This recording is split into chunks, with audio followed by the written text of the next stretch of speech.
What's happening, guys? First day back after that 4-day weekend, which is always awesome to have one of those weekends like that. And it went kind of long, kind of short all at the same time. Interesting feeling when it does that. But I enjoyed the Thanksgiving. It was the last Thanksgiving that I had my son here in the area. He was always living really close, right? Grew up in the same household. He didn't move more than a couple miles away.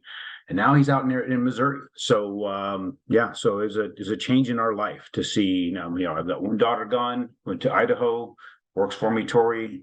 Some of you've dealt with her, and she is now going to be moving to Missouri. And my son and his wife picking up and moving to Missouri.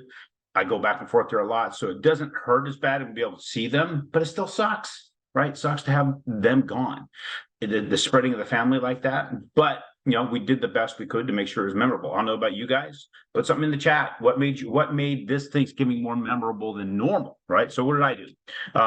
I took control of, won the place. Everybody came here. We had my extended family, my immediate family all came. My wife's family and extended family came. Had a big gathering. It was a big gathering. My very, very, very good buddy business partner, Floyd, was here with his son.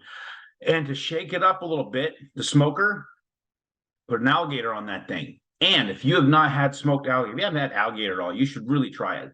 But I took a whole alligator, skinned it, put it on the smoker. If that bothers you to even hear that, don't text me for pictures, because if you want to see the pictures of it, I'll give it from what it looked like when we put it on to when it was eaten all the way through. That thing got attacked because of how we made it, right? And let's think about this. I mean, reality, when you get down to it, a turkey, it's really just a lizard with feathers.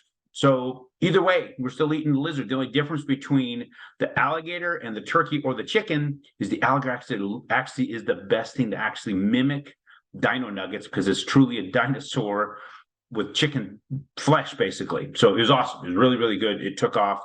We got rid of that faster than we get rid of the turkey. So again, you can text me 602-291-3357 if you want to see a picture. I'd be more than happy to share them. It was amazing. And shoot your comments in the chat as to what made yours more memorable than normal. One is the crowd, of course, and then us cooking up something a little bit different.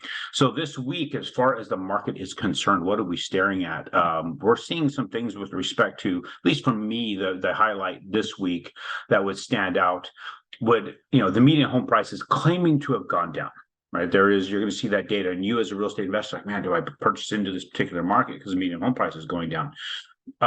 Median home prices may have dropped because people aren't buying the more expensive houses. There's more first-time home buyers buying now, right? So people are trying to buy the lowest price house they can. Anything if they can find that's lower than the median home price, they're going to buy, and that's what is sold. Also, think about the people that had those $500,000 and higher priced homes.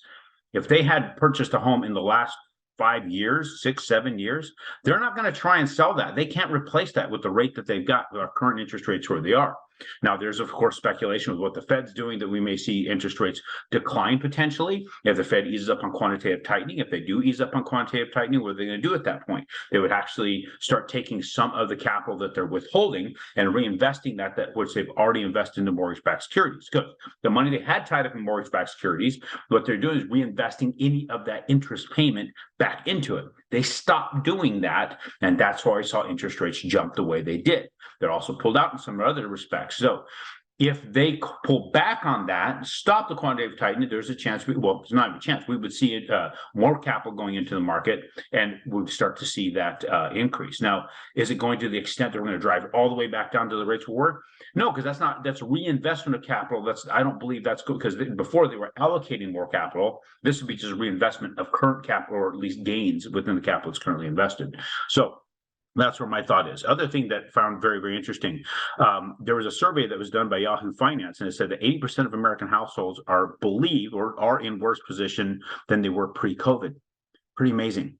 42% believe that, according to Fox, that they can't even get to the American dream, that's not even possible anymore. A lot of interesting other thoughts out there that I'm stumbling across here. Walmart stock this last week got hit pretty hard in Forbes, if you look that up, that they warn the consumers still tightening their belts. But Barron's, on the other hand, says, what recession? Consumers still have plenty of money to spend. Well, people are worse off than they were prior to recession, according to Yahoo. And Walmart stock got hit because people aren't spending money. Barron's, is that just in the I wonder if that's just an opinion piece. So that's what it seems like to me. Then you've got, almost a third of millionaires right now are claiming that they're in the middle class in the United States. Man, that's some interesting stuff to be looking at in our market and what's going on in our economy. If that is the case, we might see more going into the mortgage-backed securities, because there's going to come a time that if this starts to settle in, it's going to impact the stock market, impact it heavily. So if it does have that kind of impact, we might see mortgage-backed securities start to come back and get us a little bit better positioning. I can't say whether or not that's really going to happen, because they've head faked the hell out of us like crazy this whole time. So let's go into those MBSs, take a look. An awesome thing we're sitting right now, at least it looks like that downward channel has lost a little bit of steam. I can't say if it's going to maintain that, but we are above all the moving averages except the 200-day. That 200-day moving average has been a ceiling all along. We've watched that ceiling way back over a year ago, continue to just pound us. Let's take a look and see here exactly where, back to early, just 2023, just kept beating on us. So we're coming up on a year ago. This just has been that ceiling. We've talked about that ceiling all the way through. Now we're going to be approaching that ceiling potentially soon, but we also have the support that's all built. All these lines of resistance have put in support for us, and we have all these moving averages. But look how many times we've gotten below those moving averages, and they acted like ceilings. So right now, very, very few times did those moving averages act like floors. They were for a little bit. They maintained that position for a little bit, but then retaining that for a long time, it never really stood very, very long. Now, here's the other thing. We are in overbought position territory with the stochastics. This right there is, we could be heading right into a stochastic negative crossover right here. We're sitting right on support. If we break that support, we go into this negative stochastic crossover where this blue line goes below the red line. Not going to go into the details of how those are all matched up, but once it breaks in and gets back down in here, we could roll right back into the middle of the channel. So be cautious right now. If you have things to lock it. Don't get greedy. Don't get to thinking that rates could just run off. We don't know what the Fed's going to do. They could take a while before they decide to ease off this quantitative tightening. Start looking at what's going on in the market. The jobs things are just barely now starting to report not even the real state of jobs, but they're at least getting a little more realistic with the state of jobs. So not so much BSing as anymore, because they just can't. There's only so long you can tell the lie. And before people just see it, it's played right there in front of you. You're lying about something that's not really there. So that's where we sit right now. Go back in the comments. Tell us about your Thanksgiving. Text me if you want pictures. Text me if you want to set up some time to talk and go into greater detail about the things. Appreciate you guys, and I will talk to you on Friday.